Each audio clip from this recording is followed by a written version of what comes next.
Are you considering standing up your first Airbnb but not sure where to start or what furniture you need or how to smart home it? Then you're in the right place because that's what we're covering in this video. What's up everyone, it's Jonathan Farber. I was able to achieve financial freedom at 27 years old to the tune of around $12,000 a month. Welcome back to the channel where I post 2 videos every week on the latest strategies, trends, real estate topics, creative passive income strategies, and productivity tips. If you get any value from these videos or you're interested in those topics, please consider giving a like and a subscription. It shows me that these are the topics people want to see more of and gives me a little motivation to keep making more videos. I'm actually going with a different shout out this week, not someone that was in the mastermind or anything like that, but John Cohen. He's one of my good friends, an awesome real estate investor. I've had him on the podcast a couple times and gotten the chance to know him through another friend, Chris Grenzig, but I gotta shout him out because I'm in his office right now. You guys have seen me make many videos here, and he lets me use this office anytime I'm in New York. So if you don't know John, check out his content or his podcast and see what he's all about. He's got a great story. But if you want to get a shout out in the next video, just drop a comment below or screenshot this and put it on your Instagram story, and we'll make sure that happens. And as always, timestamps will be in the comments as your time is valuable. So let's just jump right into it. If you have followed these videos 1 through 4 in this playlist, you should have a good idea of how to fund your deals, what you need to start picking markets, how to analyze deals, and start making offers. In theory, that should lead to offers going out and hopefully getting deals accepted, which is the goal of this playlist. I know this next part also can be a little scary, but remember, this is the goal. If you have proper due diligence, you're not risking as much as you think, and you have the time to learn about the property as you're getting it stood up, which is all the more reason why it helps to have a good checklist for due diligence and furnishings and systems to stand up the property, and even more so if you plan to self-manage it yourself or from distance. Some of you may be considering offloading property management to a third-party company, which I think is a good idea in a lot of cases. But even if you do, this video can help you because you will understand more of what they're actually doing and make sure that you don't get ripped off, as well as make sure that you have an alignment of interest. If you do choose to self-manage from the beginning, which I personally recommend if you do it the right way, you can keep some of that margin that you would be giving to a property manager. But on that note, again, you need to have the systems and the people in place to help you handle things on a day-to-day basis. And building your team for Airbnb or Airbnb management in general is the difference between replacing your job with a job or replacing your job with a business that gives you passive income to do whatever you want every day. So we're going into the 5 steps of setting up a property and building your team in this video. Step 1, understand what you're walking into. In a lot of cases, if you're buying in a vacation area, you will have the option to negotiate furniture during the sale. Even if the furniture isn't great, a lot of times it can be a good starting point. So you don't need to start fresh with replacing an entire house of furniture, which can be really expensive. Also, it's a good time to survey the condition of things that might be worth repairing or improving on the front end before pictures are taken and you start getting bookings. When you start getting bookings, it makes it much harder to do repairs or touch-ups on the property. You're also looking to emphasize something special about your property at this point, or give your property something memorable. This could be a hot tub, painted wall, or a view, something else, but it's very important that you try to have some part of the house that will be your centerpiece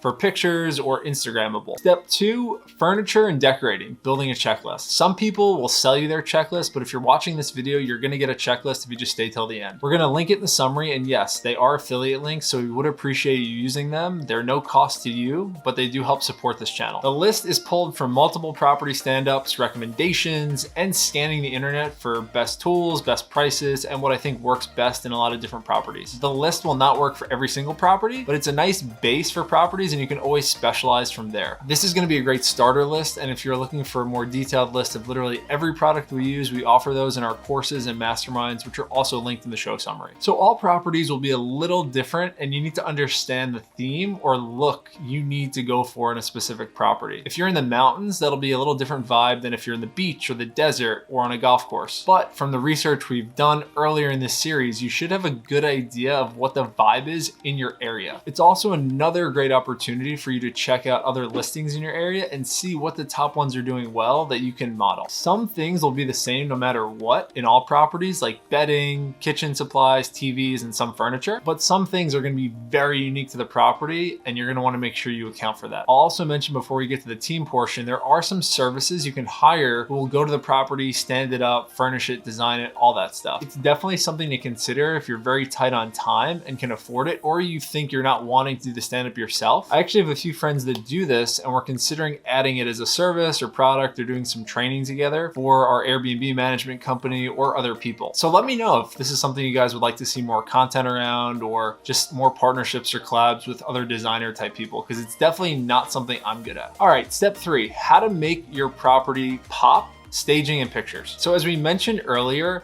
having something special or fun about the property definitely helps. You want to emphasize this. It could be a view, a hot tub, a game room, a backyard, cornhole. It'll be different for every property, but you want to do something in every one to showcase something cool about the property. That'll be a great front photo for your Airbnb, or just something that a group is going to be a little wowed by. In some properties, we've purchased paintings, we've done wall art, we've gotten new equipment, or redesigned areas of the home just to accommodate this. It's that important. Some other options to consider if you're sort of design challenged like I am would be to find a local designer or stager who can help you build out the full property and consult you at times if you have questions or just need help with stuff. There are so many little details that come up as you get into this that sometimes it helps to have someone over your shoulder who can consult you or just say, this is better than that. I definitely think it's a great option, especially at the beginning when you haven't done one of these. After a while, you can decide if you want to do it yourself, or you can just replicate what this person does in future properties. But again, I don't think it's a bad option to consider bringing someone in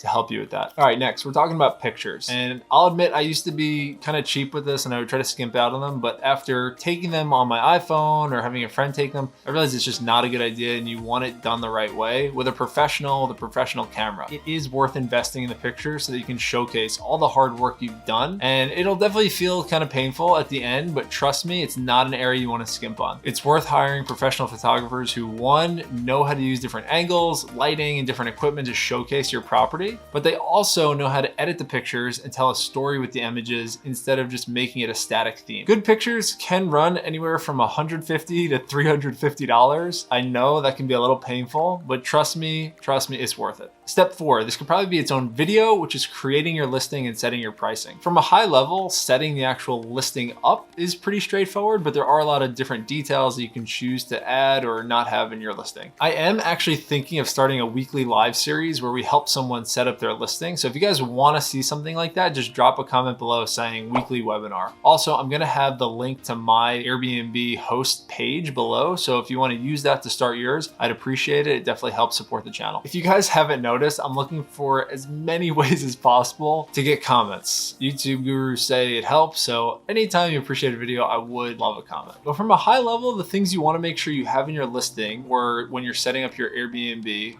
are all the comfort items. Things like fast Wi-Fi, quiet areas, quality bedding and linen materials, things to do around the property like a big TV or board games, and then very specific detail around the bed count and the guest count. That's really important. You also would like to emphasize TVs, bigger the better in a lot of cases. And also you want to emphasize your house rules, mainly explaining that you want everyone to have a great time, but you're also a stern host and that there are rules that need to be followed. All right, pricing. Pricing is going to be determined by the research of comps and AirDNA like the last video, but if you're really serious, exploring a tool like Price Labs will help you manage your property and understand pricing as you get started. There are a lot of different pricing rules and tricks, and a few of my favorites are trying to get guests to come early or extend their trips with some messages letting them know that we have the availability open. I also like giving creative discounts, especially during the week or during slow season, to encourage longer stays, which is less wear and tear in the property, less cleaning fees, and usually higher revenue. Like I mentioned, we use Price Labs, but we use a whole assortment of tools, different smart home technology, and I could talk about it, but I'm just gonna put it in that sheet. So if you want that sheet that's gonna have all the furniture and smart home technology that we use along with our softwares,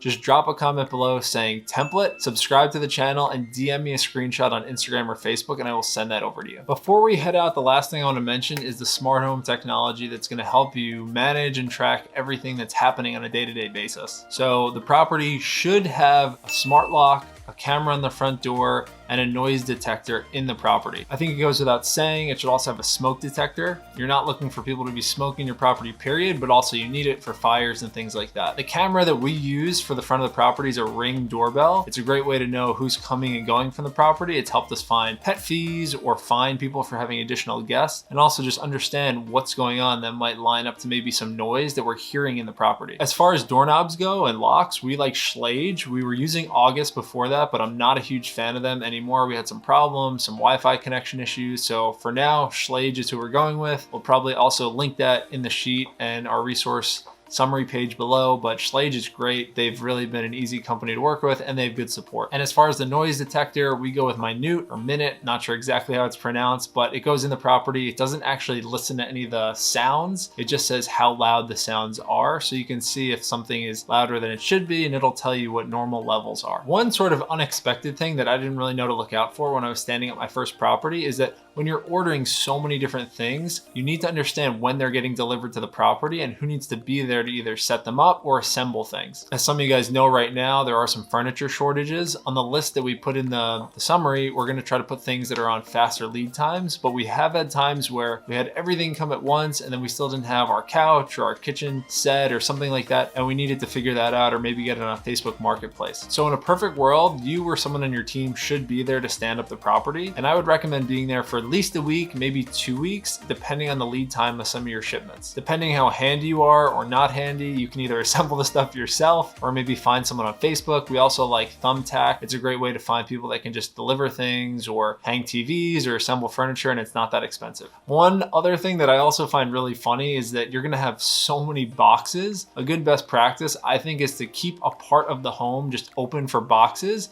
so that you can break them down and get them ready to be put out whenever either your garbage or recycling truck comes. But there will be tons of boxes and you're gonna wanna either pay to get them removed or put them in a space where you can just have them cleared each week as you're doing these stand-ups.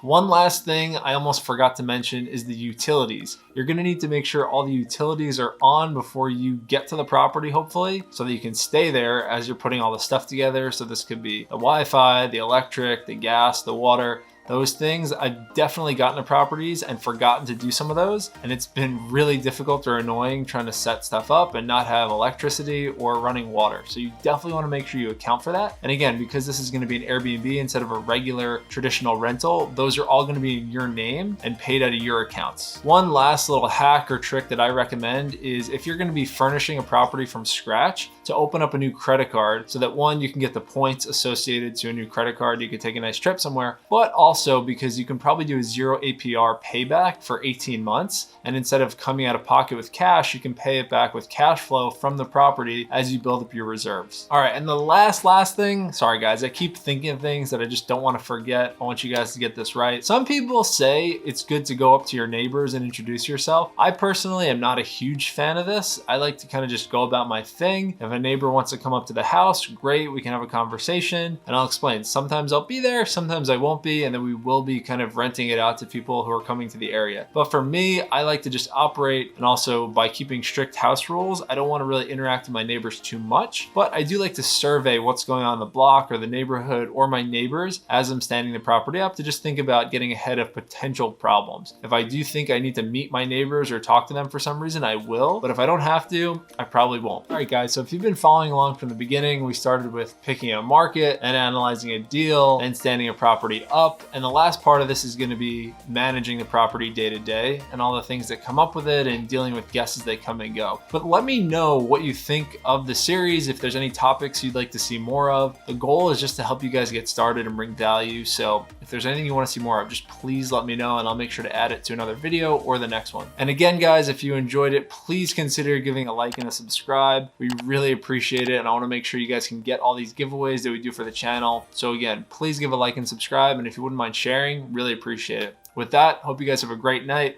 and see you on the next one.